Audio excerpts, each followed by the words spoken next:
ইসলামী ছাত্র শিবির ইসলামের নামে, বন্ধুত্বের নামে তারা হাত বাড়িয়ে শিক্ষার্থীদেরকে বিভ্রান্ত করছে এবং শিক্ষার্থীদের বিভ্রান্ত করে ক্যাম্পাসের শিক্ষার পরিবেশ বিনষ্ট করার জন্য তারা উঠে পড়ে লেগেছে। প্রিয় উপস্থিতি, আমরা দেখেছি গতকালকে ঢাকা বিশ্ববিদ্যালয়ের একজন শিক্ষার্থী রিট করার প্রতিবাদে রিট করেছে। হাইকোর্টে রিট করার কারণে তাকে শিবিরের একজন কেন্দ্রীয় নেতা দর্শনের হুমকি দিয়েছে। এটা একটা গণতান্ত্রিক দেশে একজন নারীর জন্য, একটা স্বাধীন দেশে একজন স্বাধীনভাবে সে তার মত প্রকাশ করার তার অধিকার রয়েছে, স্বাধীনভাবে ভিন্ন মত প্রকাশ করার তার অধিকার রয়েছে। কিন্তু ইসলামী ছাত্র শিবির সেই নারীর মত প্রকাশের স্বাধীনতা খর্ব করতে চায়। আমরা অতীতে দেখেছি বাংলাদেশে যে দুইটা রাজনৈতিক প্রেক্ষাপট এসেছে, 1971 সাল এবং 24-এর যে প্রেক্ষাপট তৈরি হয়েছে, আমরা 1971 সালেও দেখেছি তারা সেই বিতর্কিত ভূমিকা, নারী নির্যাতন দর্শনের সাথে তারা জড়িত ছিল।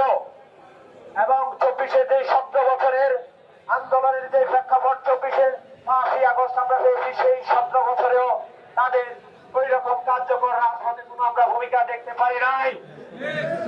আমরা দেখেছি 5ই আগস্টের আগে যারা ছাত্রলীগের রাজনীতিতে জড়িত ছিল, নির্যাতকের রাজনীতিতে জড়িত ছিল, 5ই আগস্ট পরবর্তীতেই তারা যেখানে প্রকাশ পেয়েছে তাদেরকেই আমরা দেখেছি যে ইসলামী ছাত্র শিবিরের রাজনীতিতে জড়িত হয়েছে। প্রিয় উপস্থিতি, বাংলাদেশের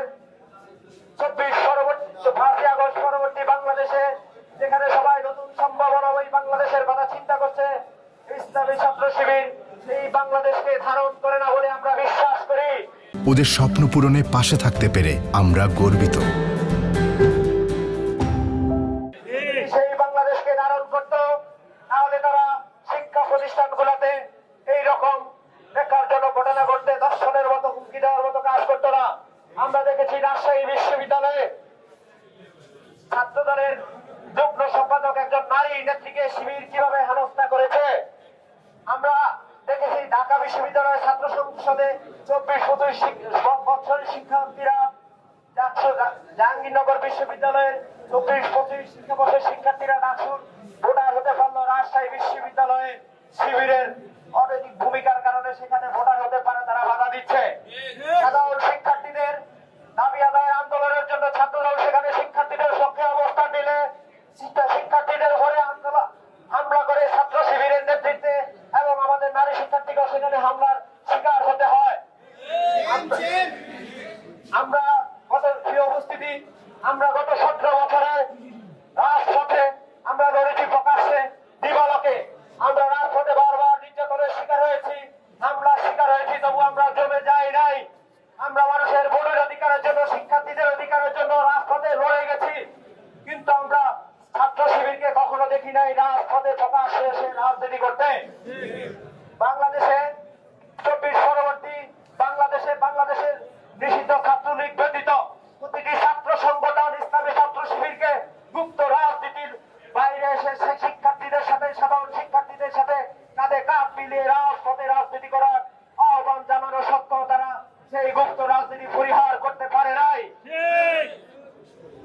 আমরা দেখেছি এখনো তারা এই শিক্ষা প্রতিষ্ঠানগুলোতে, কখনো আমরা দিনের বেলায় তাদেরকে মিছিল করতে দেখি নাই। তাদের প্রত্যেকটা গুপ্ত রাজনীতির মতো তাদের রাজনীতি অন্ধকারে রাতে সন্ধ্যার পর হলে তাদের মিছিলের সময় হয়। প্রিয় উপস্থিতি, আমরা শিবিরের এই ন্যাক্কারজনক ঘটনা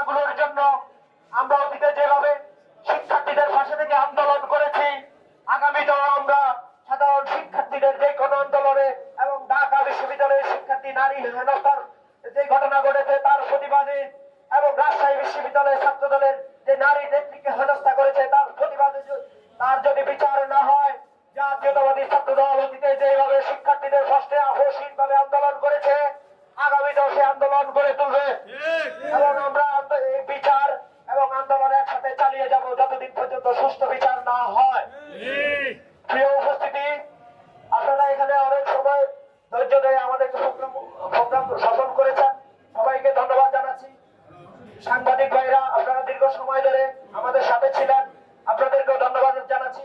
ধন্যবাদ জানিয়ে আমি আমার বক্তব্য শেষ করছি। সবাইকে ধন্যবাদ। বাংলাদেশ জিন্দাবাদ, বাংলাদেশ জাতীয়তাবাদী ছাত্র দল, শহীদ প্রেসিডেন্ট বীর জিয়াউর রহমান অমর হোক।